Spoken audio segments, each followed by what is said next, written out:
With fleets grounded, parking's a scarce resource. This runway has been turned into a makeshift open-air hangar.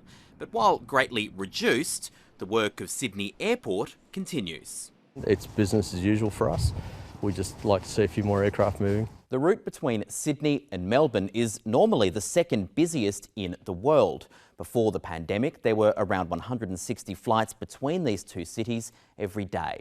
Fast forward to April, that dropped to just 12. Sydney Airport, our busiest airport, has gone from almost 440 flights a day to 50. Qantas is now putting more planes back in the air. It's increasing flights between Sydney and Melbourne ninefold by the end of the month. But the new flights are still just 15% of usual levels. On a typical Thursday, there'd be more than 2,500 flights in Australian airspace. The moment travel restrictions were imposed, that activity plunged, and the drop only halted when the federal government stepped in to underwrite flights. That's helped keep a skeleton schedule of almost 550 flights a day in the air. That taxpayer money runs out next week, and both Qantas and Virgin are talking to the government about extending it. Well, everything's on the table and we're reviewing those things at the moment with the airline sector.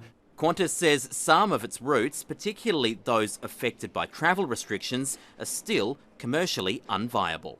Flights to popular tourist destinations have all but dried up. There were 199 flights to or from Hamilton Island in April 2019.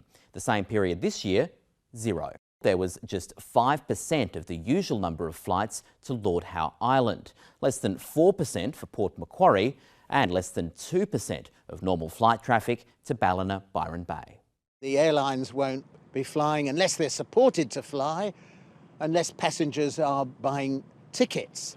But passengers can't buy tickets to flights that don't exist. A catch-22 getting in the way of local economic recovery. Casey Briggs, ABC News.